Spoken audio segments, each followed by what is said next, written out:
"Leaf Fletch is dead," Prince Adrien said as he walked around the room. I had discharged myself from the House of Healing, but before I could leave the royal palace, Adrien's personal guard had ambushed me and invited me to a reunion with the prince. The dark circles around his eyes and his displeased expression were enough for me to get an idea of the situation. "Leaf Fletch is dead," he said again, rolling up his sleeves, revealing tendrils of faint black corruption down to his elbow, before rummaging through a drawer in his desk. Prince Adrien's bedroom had been turned into a small library. There were piles of books wherever one gazed.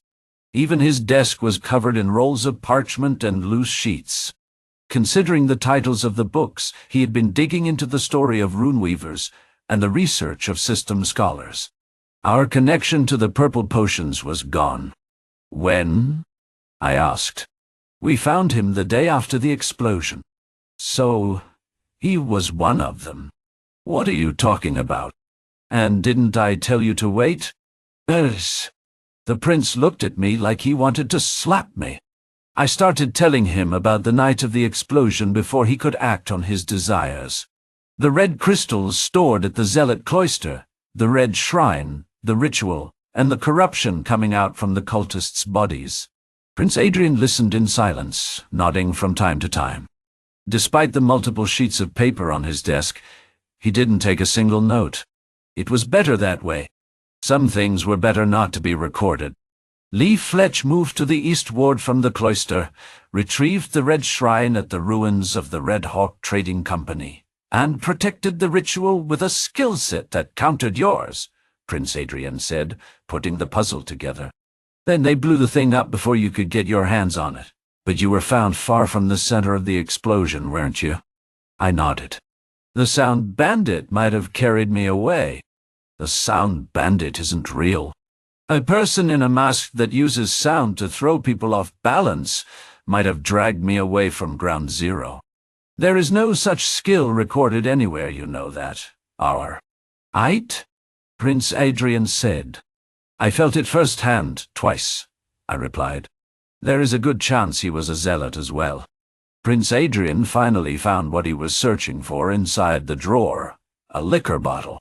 He poured himself a glass of amber liquid and downed it in a single gulp. The sharp scent of spirits reached my nose as he poured another.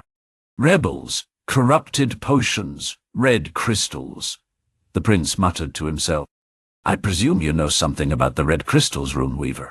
I was still getting used to the folkloric connotations of my class.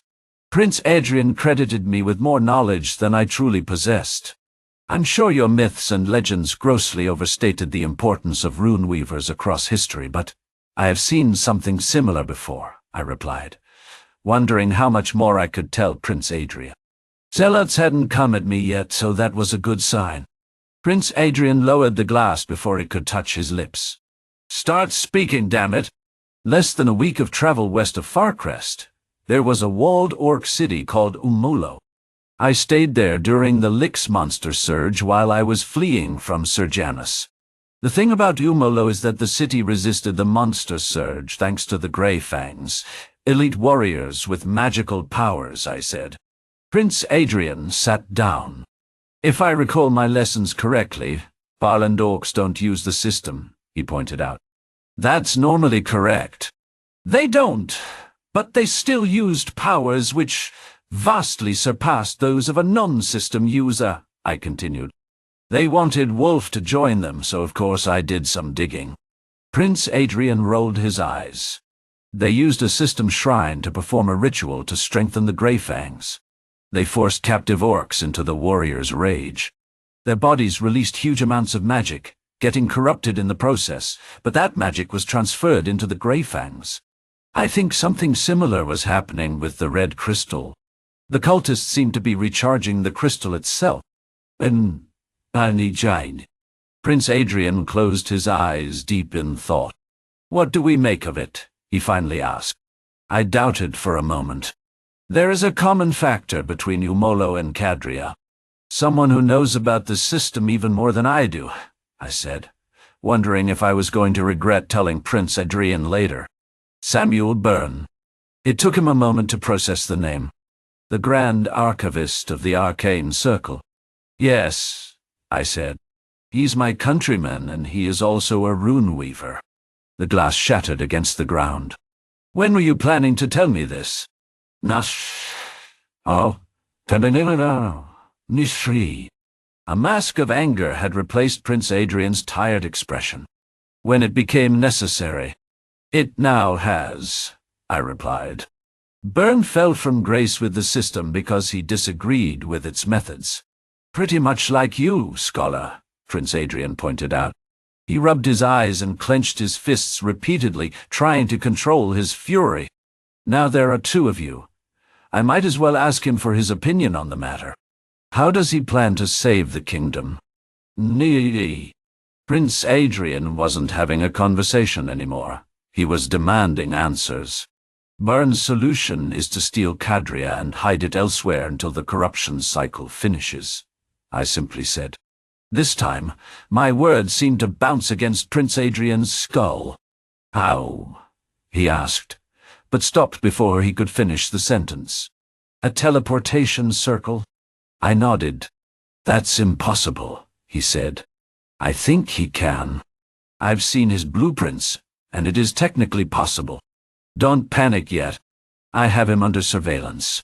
The teleportation of such a huge area requires a lot of preparation. He can't just flick his fingers and send us away, I reassured him. Prince Adrien usually took well to anything I threw his way, but I felt I was reaching his limit. We need to kill him, Prince Adrien said, pulling a new glass from under his desk. Why haven't you killed him? I was hesitant about doing it because I didn't know how strong he is. Now I know. Think of the biggest monster that had devastated the kingdom in the past century. Byrne is even worse. Nah. I recalled our meeting early that day. How he had forced me into the magical plane. How he had fixed my mana pool like it was nothing. The amount of magical power that surged through his astral body was hard to fathom. I also learned several new things in a painfully short time. Mana pools weren't just our connection to the system, but a concealment tool to remain hidden from the big bad monsters that inhabited the magical plane. Byrne didn't need one. He was so confident in his powers that he moved freely without fear of encountering one of those ancient beings whose influence could only be compared to the fountain itself. Why did this have to happen during my reign? Prince Adrien lamented. Byrne is still human, I calmly replied. He can be killed. I uttered the words in such a dispassionate way that I surprised myself. Prince Adrien rubbed his temples and muttered something about heresy and killing a Runeweaver.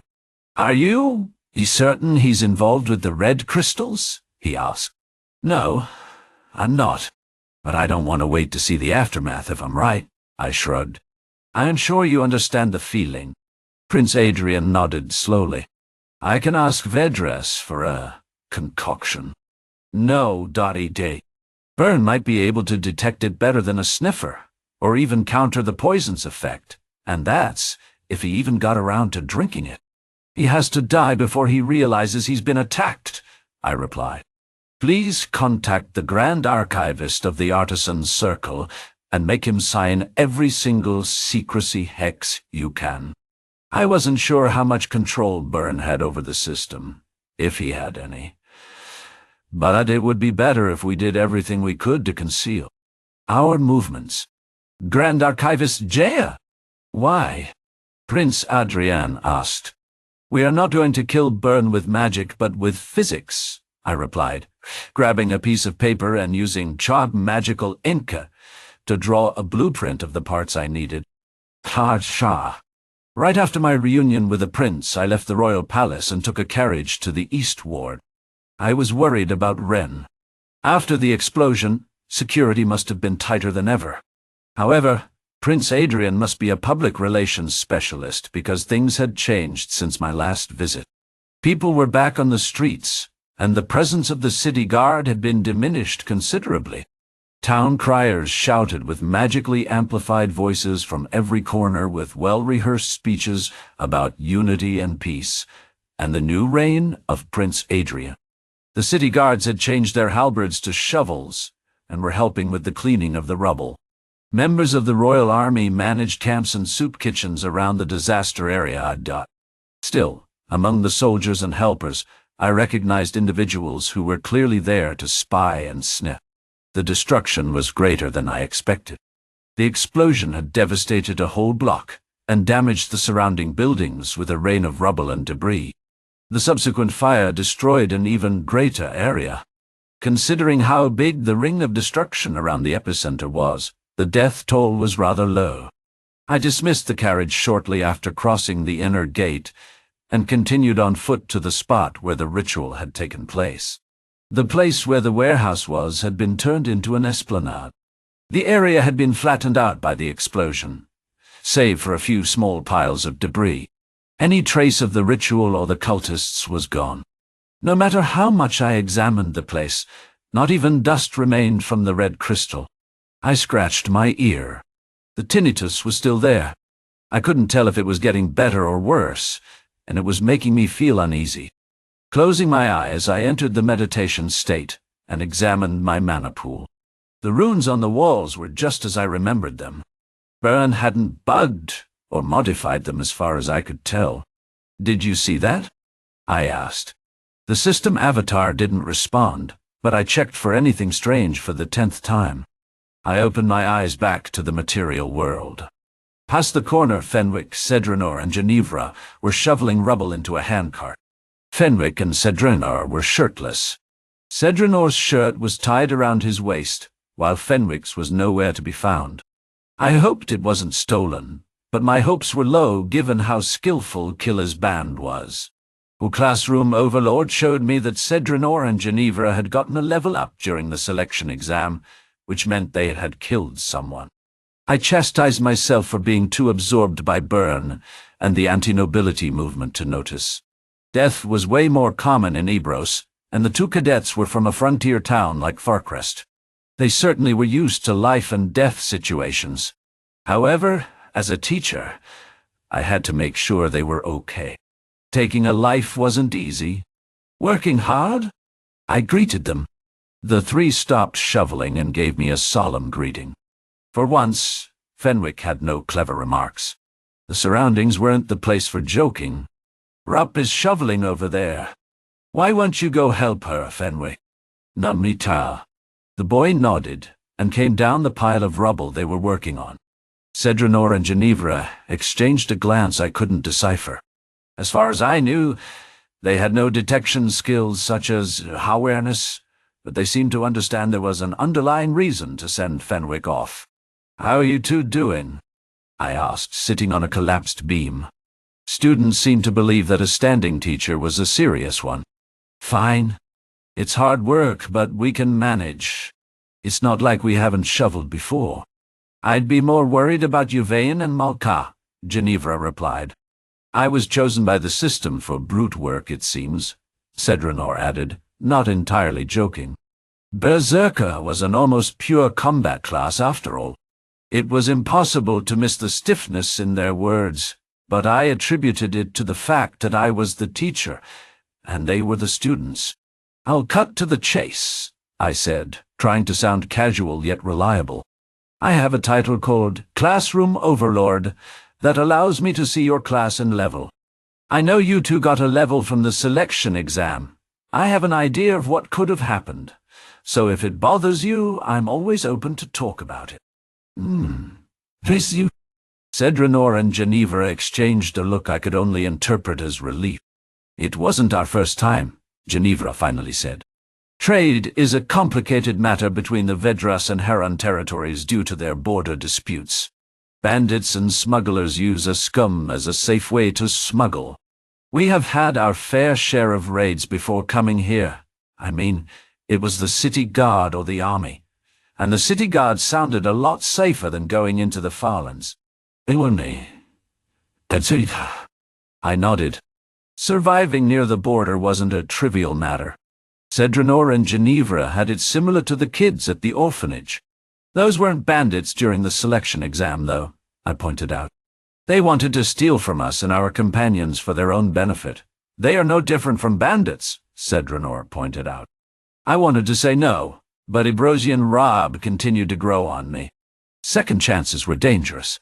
As much as I wanted to teach the sensitivities of Earth, part of me warned they might be dangerous for someone in Ebros, where life-and-death situations were way more common.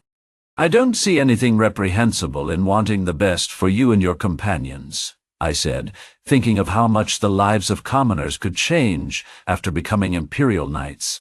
The outcome was obvious. Astur had set up everyone for violence.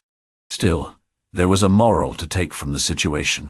Do not allow anyone to put you in a position where you might harm another. Don't let anyone turn you into a bandit for another man, I said. Ginevra shrugged. It's not like we can control Astur or the nobles. I couldn't help but smile. Controlling what one could control was a great way of keeping oneself alive. I was going to take those words to heart. Not yet, but if you become Imperial Knights, you might, I said, standing up and turning around. I'm not taking more time from you. Keep up with the good work. Lindsay, Cedrinor stopped me. Are you certain you aren't going to continue as our instructor next year, Mr. Clark? I have to return home, and I have important things to do, Cedrinor, so no, I won't be an instructor of the Imperial Academy next year, I replied. I had already made the decision to become a full-time Runeweaver, with the aim of stopping the corruption cycle. It wasn't something anyone else could do, not even the system avatar. Don't say anything stupid. Ginevra pulled Cedrinor's ear. I didn't expect her to be so angry. I'm not, he replied. But I think it would be best for Mr. Clark to remain here until we graduate. Everyone is talking about his place by Prince Adrien's side. Wouldn't it be better politically for you to do so? Now, today. I couldn't help but smile. Every time I changed jobs or my time as a substitute teacher ended, there were kids who came up with every excuse for me to stay. I didn't take Cedrinor as one of them. Talindra will take good care of you. She already knows most of my teaching tricks, and I plan to teach her the rest before the end of the year, I said. But the prince, Cedrinor stuttered, failing to come up with anything else. I'm sure Lord Vedras, Lord Cadria, and Lord Jorn will fill my place, I said, stifling a laugh. Politics are tiresome, and they are not for me. I'm sorry, but if you wanted a plug into the royal palace, I'm not the man for you. You'll have to show what you are made of for the next 2 years. And Tool. Cedrinor and Ginevra exchanged a somber look. One last thing, the girl said, pulling a piece of paper from his pocket. The anti-nobility movement contacted me the other day. I was invited to a rally. Nazel. Today.